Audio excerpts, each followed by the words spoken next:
ঢাল নাই তৰোৱাল নাই নিধিৰাম চৰ্দাৰ অসম আৰক্ষীৰ আধুনিকীকৰণৰ ফলাফল শূন্য দেৰগাঁওস্থিত লাচিত বৰফুকন পুলিচ একাডেমীৰ বাছখনেই জ্বলন্ত প্ৰমাণ জহি খহি যোৱাৰ উপক্ৰম হৈছে বাছখন তথাপি এই বাছখনেৰে অনা নিয়া হৈছে আৰক্ষী জোৱানৰ 350 কিলোমিটাৰ দূৰৰ পৰা জোৱানসকলক কঢ়িয়াই আনিছে এই বাছখনে এই সন্দৰ্ভত আমাৰ সতীৰ্থ সাংবাদিক সুব্ৰত কলিতাৰ এক বিশেষ ৰিপৰ্ট আছে আগবঢ়াইছো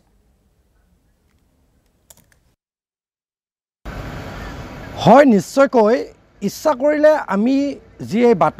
বাতৰিত বহুকেইটা উদাহৰণ সন্নিৱিষ্ট কৰিব বিচাৰোঁ তথাপিও আমি বেছি উদাহৰণ সন্নিৱিষ্ট কৰিব বিচৰা নাই আমি মাত্ৰ দুটা উদাহৰণ সন্নিৱিষ্ট কৰিব বিচাৰিছোঁ প্ৰথমটো হ'ল বাহিৰে ৰং চং ভিতৰি কোৱা বাতৰি আৰু দ্বিতীয়টো হ'ল ঢাল নাই তৰোৱাল নাই নিধিৰাম চৰ্দাৰ মই এই কাৰণেই কৈছোঁ এই কথাটো কিয়নো এইবাৰ আমি কথা নকওঁ এইবাৰ আমি দৃশ্য দেখুৱাম এইখন হ'ল মোৰ সো চাইডে থকা এখন বৃহৎ বাছ আৰু এই বাছখন আপুনি কোনো ব্যক্তিগত খণ্ডৰ বাছ বুলি নাভাবিব এইখনৰ নম্বৰটো মোৰ সতীৰ্থ দেখুৱাইছে AS301765 আৰু 30 যিটো নম্বৰ এই স্পেচিফিক নম্বৰটো কিহৰ হয় আমাৰ বাতৰি চাই থকা প্ৰতিজন দৰ্শকেই গম পাইছে 30 নম্বৰটো হ'ল অসম আৰক্ষীৰ মোৰ সতীৰ্থক মই প্ৰথমে যাবলৈ অনুৰোধ জনাইছোঁ ভিতৰত কিয়নো এই যি টেগটো দেখিলে জনহিত সেৱাৰ্থে অসম আৰক্ষী আৰু বৰ্তমান যে মই দ্বিতীয়টো উদাহৰণ দিছিলোঁ ঢাল নাই তৰোৱাল নাই নিধিৰাম চৰ্দাৰ এই নিধিৰাম চৰ্দাৰ চাওক ফুটাই ফুটা চাৰিওফালে ফুটা বৃহৎ আকাৰৰ ফুটা আৰু এই যি ফুটাসমূহ আপুনি নাভাবিব যে এইফালৰ পৰা এয়াৰ কণ্ডিশ্যন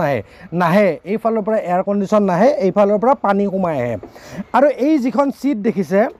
এই ছিটখন আপোনাৰ 1947 চনৰ বাছসমূহত চাগে এনেধৰণৰ ছিট ব্যৱহাৰ কৰা হৈছিল 2025 বা 2024 চনৰ বাছত এনেধৰণৰ ছিট ব্যৱহাৰ কৰা নহয় কিন্তু হৈছে এইখন অসমতে হৈছে অসমৰ এটা বিয়াগম বিভাগ সেইটো হ'ল অসম আৰক্ষী যিটো বিভাগৰ জোৱানসকলে বিষয়াসকলে কৰ্মচাৰীসকলে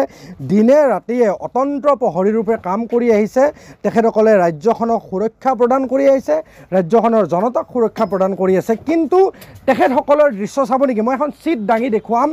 যদি সম্ভৱ হয় এইখন হ'ল ছিট এইখন ছিটত বহি অসম আৰক্ষীয়ে এতিয়া স্বাধীনতা দিৱসৰ ডিউটি কৰিব লগা হৈছে আৰু এই ছিটখন মই ইয়াতে থৈ দিছোঁ এইবাৰ কম মই বাছখনৰ বিষয় আপোনালোকে যদি জানিব বিচাৰে তেনেহ'লে মই আপোনালোকক জনাব পাৰোঁ যে এই বাছখন এইখন ৰাজধানী চহৰ গুৱাহাটী মহানগৰী নহয় যে 4 APBN বা 10 APBNৰ পৰা আহিছে খানাপাৰাত জোৱানসকলক নমাইছে বা তেখেতসকলৰ অনুশীলন কৰাইছে নহয় এইখন বাছ আহিছে 350 কিলোমিটাৰ দূৰ দেৰগাঁৱৰ পৰা আপুনি ভাবি আচৰিত হ'ব আপুনি দেখি আচৰিত হৈছে চাগে এই দৃশ্যসমূহ মোৰ সতীৰ্থই দেখুৱাইছে যিহেতু চাৰিওফালে কেৱল ভঙা চিঙা ফুটা জহি খহি যোৱা উপক্ৰম হৈছে এই বাছখন দেৰগাঁৱৰ পৰা 350 কিলোমিটাৰতকৈ অধিক দূৰণিবতীয়া বাট সফৰ কৰি আহিছে এই বাছখন আৰু এই বাছখনত আহিছে তেওঁলোক যিসকল লোকে এইবাৰ 15 আগষ্টৰ স্বাধীনতা দিৱসৰ প্ৰাক্ষণত যি বুলেট পাৰ্টি বুলি কয় যিসকলে বুলেটৰ দ্বাৰা প্ৰদৰ্শন কৰে কামাণ্ডো পাৰ্টি এটা ব্লেক পেন্থাৰ কামাণ্ডো পাৰ্টি এটা কিন্তু সকলোতকৈ দুখ লগা দৃশ্য যে এই বাছখনৰ যিমানকেইখন খিৰিকী আছে সিমানকেইখন খিৰিকীত কিন্তু চিচা নাই এইখন বাছৰ ভিতৰৰে ইচ্ছা কৰিলে আপুনি ওলাই যাব পাৰে যদি ইচ্ছা কৰে এইফালে কোনোবা ওলাইও যাব পাৰে আৰু ইচ্ছা কৰিলে এইফালে কোনোবা সোমাইও আহিব পাৰে বাকীটো আমি দৃশ্য দেখুৱালোঁ এইখন হ'ল ছিট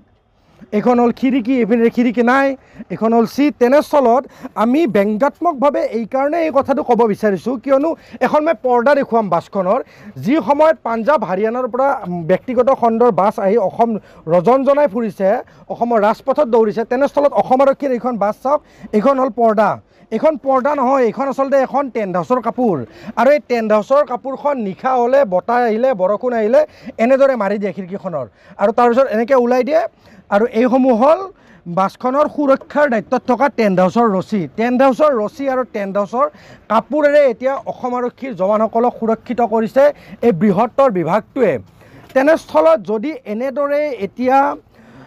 নিজৰ ইনফ্ৰাষ্ট্ৰাকচাৰসমূহ ডেভেলপমেণ্ট নকৰে চৰকাৰখনে কেৱল মাত্ৰ বিল্ডিং নিৰ্মাণ কৰি বা তেনেস্থলত কেৱল মাত্ৰ ইনফ্ৰাষ্ট্ৰাকচাৰসমূহৰ ক্ষেত্ৰত কিছু ক্ষেত্ৰতে গুৰুত্ব প্ৰদান কৰে কিন্তু এইসমূহ জৰা জীৰ্ণ অৱস্থাত থকা বাছসমূহ যদি নিৰ্মাণ নকৰে বাছসমূহ যদি চেঞ্জ নকৰে তেনেস্থলত আপুনি ভাবক দেৰগাঁৱৰ পৰা সৰ্বসাধাৰণ লোক এজনে এইখন বাছত আহিব নোৱাৰে কিয়নো এইখনত 30ৰ পৰা 35টা ছিট কেপাচিটিৰ বাছ এইখনত নাই বুলি 30ৰ পৰা 35জন জৱান বিষয়া আহিছে তেনেস্থলত ভাবক তেখেতসকলে দেৰগাঁৱৰ পৰা পৰা 350 কিলোমিটাৰ কেনেদৰে সফৰ কৰি আহিছে এয়া আমি একমাত্ৰ মুখ্যমন্ত্ৰী ডাঙৰীয়া বা ডিজিপি ডাঙৰীয়া বা আৰক্ষীৰ যিসকল শীৰ্ষ বিষয়াসকল আছে আমি তেখেতসকলৰ কেৱল দৃষ্টিগোচৰ কৰিলোঁ আপোনালোকে নাভাবিব যে আমি আপোনালোকক ব্যংগাত্মকভাৱে কুপদৃষ্টি প্ৰদান কৰিছোঁ নহয় আপোনালোকক আমি দৃষ্টি প্ৰদান কৰিলোঁ দৃষ্টিগোচৰ কৰিলোঁ যে এইসমূহ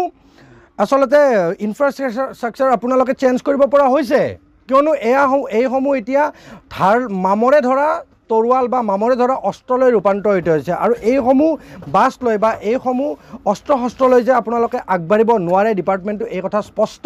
তেনেস্থলত এইখন বাছ ইয়াৰে পিছত কেতিয়া চেঞ্জ হ'ব আৰু বিশেষভাৱে কৈছোঁ লাচিত বৰফুকন পুলিচ একাডেমি যি আছে লাচিত বৰফুকন পুলিচ একাডেমিৰ এইখন বিশেষ বাছ এতিয়া ডিজিপি গৰাকীয়ে হওক বা অসম আৰক্ষীৰ শীৰ্ষ বিষয়াসকলে হওক বা বিভাগটোৰ কৰ্তৃপক্ষসকলে হওক এই বাছখনৰ ওপৰত কেনেধৰণৰ বিহিত ব্যৱস্থা গ্ৰহণ কৰে বা বাছখন সাল সলনি কৰাৰ ক্ষেত্ৰত কি বিহিত ব্যৱস্থা কৰে কিন্তু সময়ত লক্ষণীয় হ'ব